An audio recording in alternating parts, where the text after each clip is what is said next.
Successfully engaging the ultra-wealthy is one of the biggest challenges in sales and fundraising. Very few have developed a process that consistently opens doors, unlocking trust and influence. On Relational Capital, Brian Gonzales, CEO of WealthQuotient, sits down with leaders in luxury, finance, and philanthropy who've mastered that process and risen to the top of their fields. They share stories, strategies, and principles that drive results. If you sell to or raise money from the ultra-affluent, this podcast is for you. Joining me today is the incomparable Fran Swan. Fran, it's so great to have you join us today. Thank you. It's great to be here. Thanks for having me. From across the pond, you're in London, correct? I am. Yeah, that's right. Wow. And I love that you decided to take this opportunity to really advertise. Can you tell who I work for? Or? Well, why don't you tell us a little bit about yourself and who you work for, what you do, and kind of how you got into this work? Yeah, sure. So I'm Chief Strategy Officer for Vista Global. We are a private aviation company, and we have two brands, XO, which is charter marketplace. Basically, you want to charter a jet anywhere in the world with any operator, you can do that through XO. And then we have VistaJet that owns and operates 200 plus aircraft globally. And yeah, really serving ultra high net worth individuals worldwide. But I really fell into it. I actually had no interest or even knowledge about private aviation. Maybe we shouldn't say that too loudly. No, I just moved to London. I just got back from Australia, and I was pursuing a career in law. I was living in the worst share house you can imagine. And, that's exciting. Welcome to London. Yeah, welcome to London, exactly.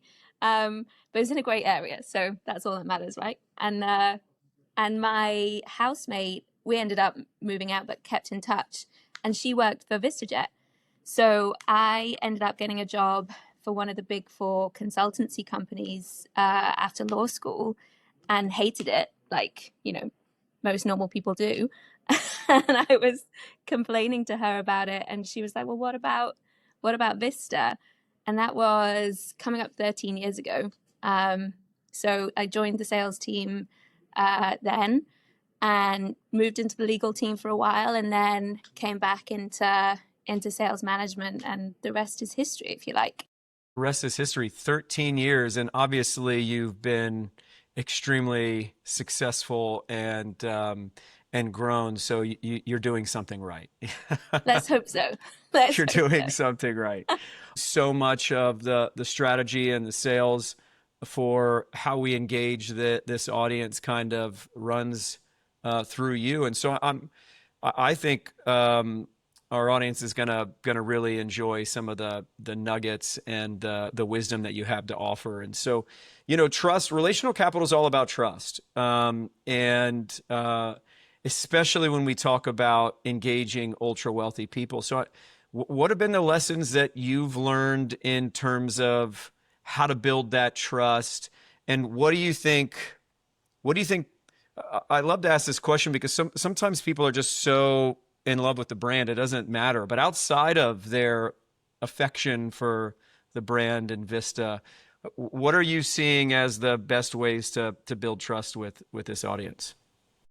I think it's not that different from how you build trust with anyone. I think it's about showing up and being there, not just when things are going well or when you need something. It's about kind of being responsive and doing it that way. I think most of the customers that we serve, most of them have worked really hard to get where they are, and have done a lot of relationship building themselves.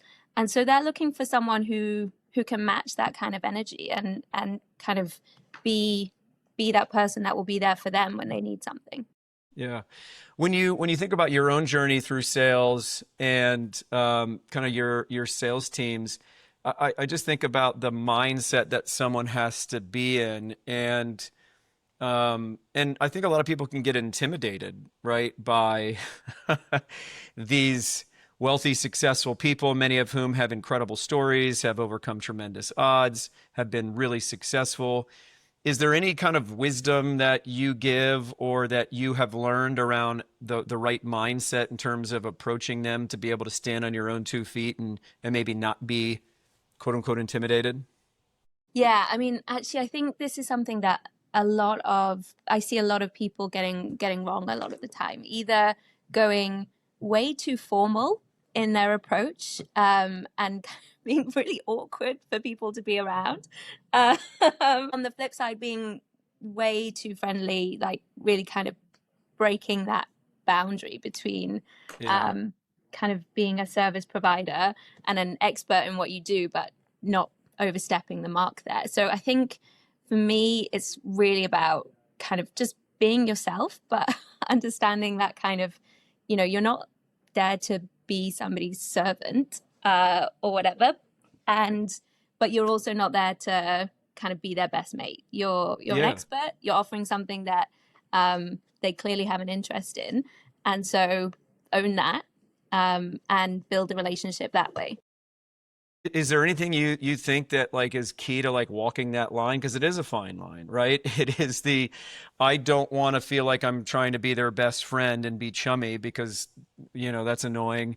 But it's also annoying on the other side of that to have no personality and no ability to talk about anything other than just the product and the pricing, right? Yeah, I think a lot of it is just kind of matching their approach.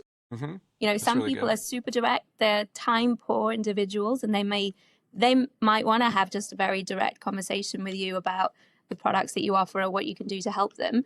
But if they're relaxed and they're chatty and they're offering you nuggets of insight into their lives, then kind of feel free to match that and let them Yeah. into your world a little bit.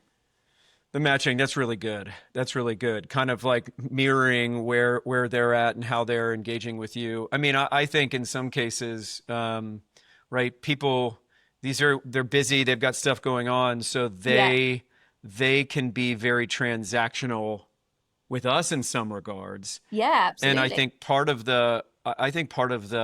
the wrestling match in a way, and I use that in a positive way, is how do we wrestle them out of a transactional mindset with us as well, right? Exactly. Yeah, And that doesn't totally. necessarily happen right out of the gate. No, exactly. And I think that's where kind of, really trying to understand them a little bit more comes into it. So whether Yeah. that's, about their business and kind of making sure to be, clued in to what's going on in their world, or maybe their family or their, that kind of thing, like birthdays are always a good one to kind of keep track of. Summer plans in this game, that's kind of easier easier than for Well, they others. need you to get there. Yeah. Exactly. But I don't know, I think it's also like a relationship isn't always going to look the same. Sometimes somebody's going to be very busy, is going to have very little time for you, and that's the same in business and in your own social life, right? But other times they're more relaxed, they've got more time to chat, and so And some people are generally more direct and to the point, and that's just who they are. But sometimes exactly, it's just a season that yeah, they're in, right? Where exactly, you might be like, oh, do they not like me anymore because they've been super direct and very well? No, maybe just something is going on. I really find it interesting. So many sales and fundraisers that I talk to, there's oftentimes people always go quiet for a little bit, or they've got things going on, and it's amazed that the first thought is, what did I do wrong? What yeah, did I do wrong? They must not like me anymore. I sometimes just want to be able to like let people off the hook and take a little pressure and just be like, yeah. look, people aren't always going to be super responsive. Do you I have things remember going on in your reading life? I remember reading this book when I was a lot younger, and it was like life lessons, and it was like one of the first things it said, but one of the things that stuck to me is like nobody is thinking about you because they're too busy thinking about themselves. And it's such a good tool because all those times where you think, "Oh my God, do they hate me? they're not thinking about you at all. Yeah. Don't worry about it. Like, they read Do your you remember what the message, book they got was? distracted. They don't hate you. Yeah, it's we revert back to like high school and middle school days where we're so insecure, right? Exactly. And it's like, you know, to be a grown up, like people are busy. Don't take it so personally. Do you remember what the book was? I can't remember. It was honestly, I think I was a teenager when I read it.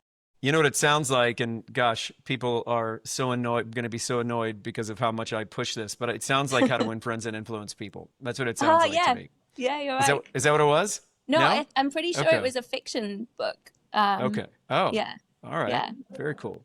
Well, we've kind of like delved into it, and I don't know how much you're willing to be vulnerable, so don't let me put you too much on the spot.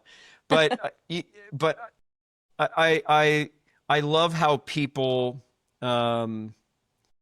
view the market and what they see going on, and so everybody's got opinions on where we go wrong and what people do to what mistakes people make. So I'm curious is as you think about your own career, the people that work for you, are there mistakes that you've seen that have come up time and time again that salespeople or organizations do, or when you generally broader see the landscape of how people engage? If you were to rewrite the playbook, maybe that's a different way to say it. How would you Yeah, how would you rewrite it?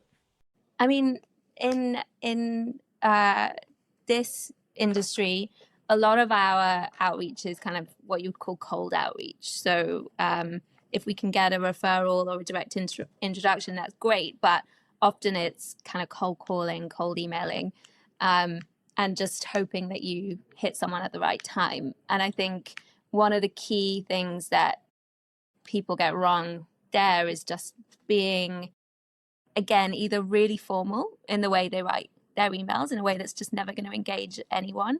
You know, I get a lot, "Dear Mrs. Swan." Like, no, no thanks. Clearly don't know you. Delete. Should I um, not call you that, Miss Swan? Yeah, no. All right. um, or really being way too generic, with messaging that is not tailored, clearly doesn't relate to that person or their industry or what might be going on for them. I think you're wasting your time, you're wasting an email, and kind of even worse, you might be wasting their time. Well, this is now making me want to go a little bit in a different direction than I was planning because, you know, I would say most people agree historically that you can't really cold call this audience. But obviously, it's part of your strategy and you're seeing enough success in it. So, um, shoot, how is that working for you? How are you? Is it just the timing that we just happen to get them at the right time and we know that they're qualified? How is that working for you? Yeah, I mean, I wouldn't say it's a slam dunk, but it's definitely as one of many tools in your toolkit. I think it's really powerful. It's definitely something that we rely a lot on, and again, you know, the quality of your leads is going to make a big difference as to how successful that is. But again, a lot of it is about timing. I mean, we're often talking to people who are flying, you know, 5, 10, 20 times a year, maybe more. And so the chance that they've just had a bad flight with another provider is actually like pretty high. Or the chance that they have a flight coming up that they might want to try something new for is pretty high. So on that timing factor, cold calls have been pretty successful for us. Yeah. Yeah. But in that, say, you kind of have a sense that the people you're reaching out to are already maybe flying Yeah, private to and I some extent, right? definitely wouldn't Yeah. recommend kind of going in fully cold on a cold call. Like, having sent a couple of emails, maybe try to get them another way, or have something specific that you want to speak to them about, as opposed to just a generic message. Yeah, that makes sense. Okay, so you've been doing this 13 years, right? You've led sales teams, you've been doing it. When you think about successful relationships and engagements with ultra wealthy people, what are the common threads that you've seen that have been present in each of those things? I think in terms of kind of really building up relationships, it's always good to be there in times of need. So particularly if you have a long-standing relationship with someone, there's going to be times in that person's life, whether business-wise or personally, that they are going to need something a little bit extra from you, not personally, but as a service. We as a business are flying people around the world, and often that will be because they need to close that acquisition tomorrow. Go, go, go. They've got a meeting with a president, or on a personal level, maybe, something's gone wrong for some of their family. And so doing your best to help in those situations that maybe fall out of the parameters of kind of your business as usual processes is, I think, game changing in terms of relationship building. Outside of that, and maybe for people who are selling services that are kind of less tangible, maybe, I would say kind of, again, we kind of touched on it earlier, but really remembering the stuff that's important to that person, whether it's something like a birthday or a business announcement that has just come through, kind of keeping on top of ways to engage with them in a way that is going to be meaningful for them. It's like, in some ways, if we can get through the noise of this is a really rich person, right?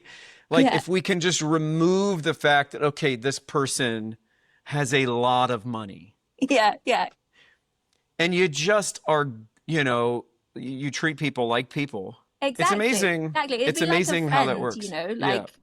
I mean, I obviously said don't try and be their mate, but if you're never but try to be their, but don't try to be their mate, but try to be their mate. Yeah. Well, but what I'm trying to say is, if you only ever text someone in your life when you want something from them, then they're not going to see you very, very highly. They're not going to think of you very highly. But if you engage with them with the things that matter to them, then you're much more likely to kind of build that relationship, build that trust. Yeah.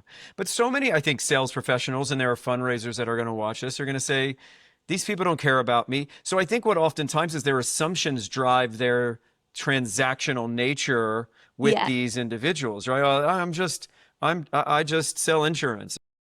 I'm just the jet person to them, right? What do they care about me? Yeah. But I don't think that's the right mindset. Well, no. And, like we spoke about earlier, these people typically have built their own empires. And they haven't done that by being a lone wolf or not building relationships with other people. So I think you definitely have to try and not be too transactional in that way. Yeah. I say this all the time, and so it gets redundant, but if all you ever do is talk about your thing, then of course nobody's going to want to have a relationship with you, right? If all I can talk about is my thing, well, okay, good for you. And you're not going to be great dinner You're chat. not going to be great. No, definitely not. How does research play into your kind of approach, into the work you do, into building relationships, identifying people, then building relationships? And I think a lot of people struggle with, how do we use research in a way that doesn't feel calculated or doesn't come across calculated? Yeah. I mean, research is hugely important for us. There is obviously a couple of criteria in terms of identifying what makes someone qualified for this product. One is obviously they have to be able to afford it, but the other one is they have to want to fly somewhere. which sounds silly, but if they could be, Bill Gates, but if he doesn't want to leave his home, then is not a client of ours. So so that's a big factor, the research side of that. In terms of how we use that to build relationships, again, I would say this isn't maybe very useful, but kind of don't overthink it. How would you use something let's say you get introduced to someone at a dinner party and they tell you that, oh, this guy is mad into baseball. You're going to talk about baseball. Yeah. If you're smart. At least use it as the way to kick something off. And you don't have to necessarily, don't be creepy about it, obviously. But I being stalked being you. kind of Your curtains are really, I love what you've done with your curtains. yeah, exactly. But kind of uh I read somewhere that you're really into ballroom dancing. That's not creepy. That's just doing your research. And it's flattering for Exactly. someone to hear Exactly. that, oh, you know who I am, right? Like, Exactly. you know what I kind of relate it to a little bit like dating. Yeah. Right now, I don't know. Some people probably been out of the game for a while. Maybe they've been married a while, but some people are probably still single and still dating. And man, you always sort of lead conversations when you're dating into your strengths, right? Where you Yeah. kind of talk about things.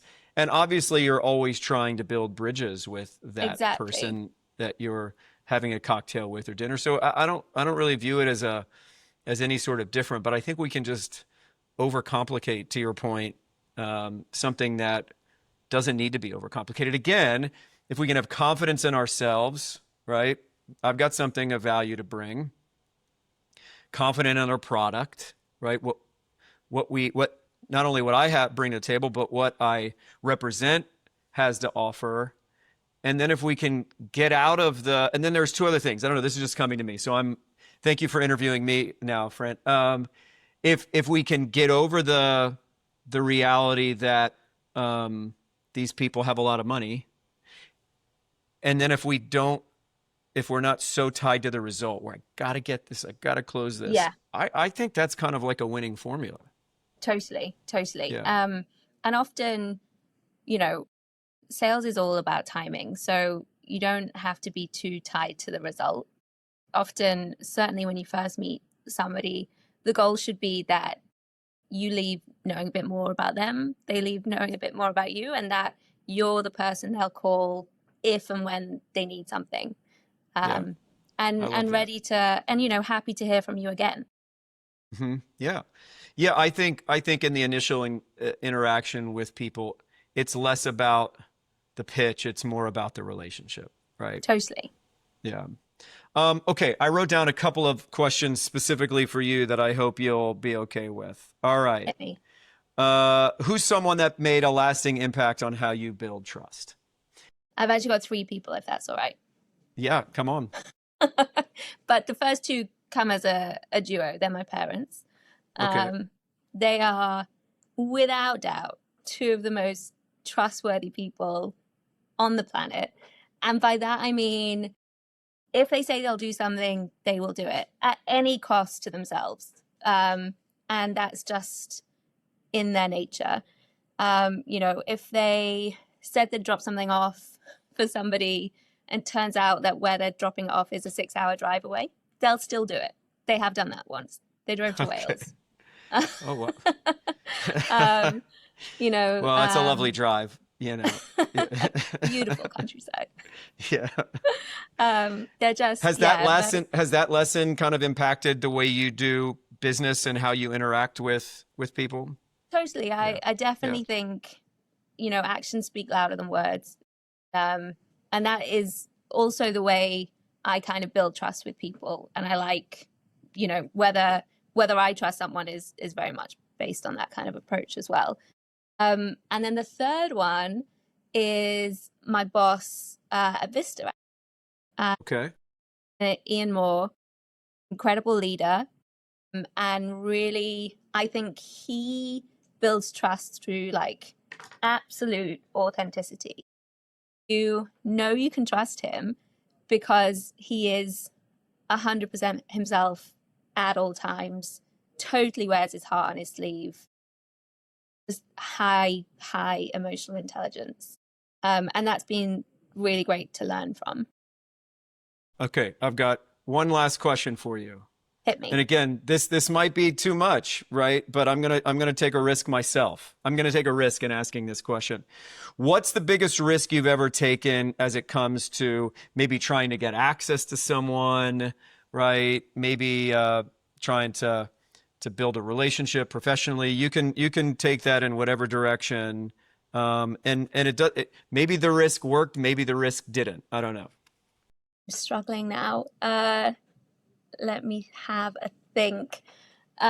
Biggest risk in terms of getting access to someone. Oh, I've got a good one. Okay. So one of my customers is in a band, and on the side, he obviously built a very successful business empire, but is also a very passionate musician. So I went to see one of his gigs, and I mean, I told him in advance that I was going to, so I wasn't stalking him. But yeah, he let me know He that just he looks was. down while he's playing and he sees you in the crowd. But no, he'd let me know that he was doing this gig during one of our meetings. It was in London, so I was like, oh great, well, keep me posted, and I'll come swing by if I'm in town at the time. And I was, and yeah, it went really well.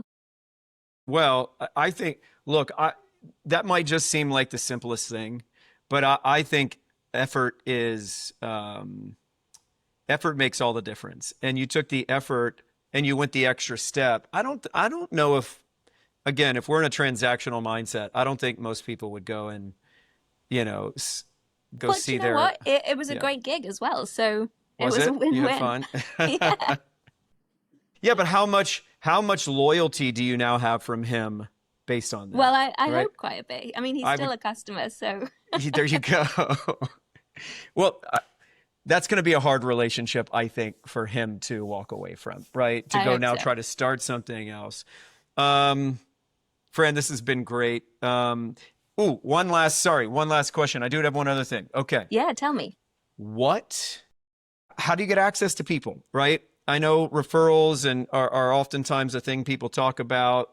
You guys are, really great at cold calling, to some extent, although I know we're not putting all our eggs in that basket. But, what have you found to be the most effective way to get in the room? I mean, a referral is by far our most successful entry point. Cold calling, just to circle back there, like, is it successful? Yes. In terms of volume from that, it's much less successful than referrals. But it's, like I said, it's one tool in your kit. But yeah, by far the most successful way is a direct introduction from somebody that they know and trust. Um, and then the other way we often have good success is with our events and our ambassadors. So again, ambassadors, they might not be a customer themselves, but they have a good network. And again, that's really about getting that direct introduction. And on the event side, finding events that your prospects and customers are going to really engage with, Yeah. and trying to engage with them that way. I have to ask this, and I don't want you to give away your secret sauce, but I'm sure somebody's listening to this and saying they're ambassadors. What does that mean? What does that mean? Yeah. So we use the term ambassadors to really talk about people within our kind of ecosystem who know the brand, are passionate about the brand, and are usually relatively well connected themselves. So they will facilitate introductions to people that they think might benefit from our services. Great. That's great. This has been fun. I'm going to give you the last any last word of advice that you would give to your younger self starting out, Ooh. or anybody watching this saying, "Man, I want to be better. I want to build and hone this craft of serving and accessing these people better." Any last minute words of advice? I think be yourself. Don't bullshit. Don't pretend to be an expert if you're not an expert. And yeah, put the work in. If you want someone to trust you, then be trustworthy. It's amazing how that works, right? Do you want trust? Be trustworthy. You know, Yeah. But I if you say you're going to yeah. do something, do it. If you say you're going to send the proposal the next day, send the proposal the next day. If you say you're going to call them back, call them back. Even, whatever happens. It's so much just the follow through on the little things, right? Completely. Yep. Fran Swan, you're the best. Thank you Thanks, so much. Brian. This was so much fun. Thank you. Yeah. All right. Cheers. Bye. Cheers. Cheers.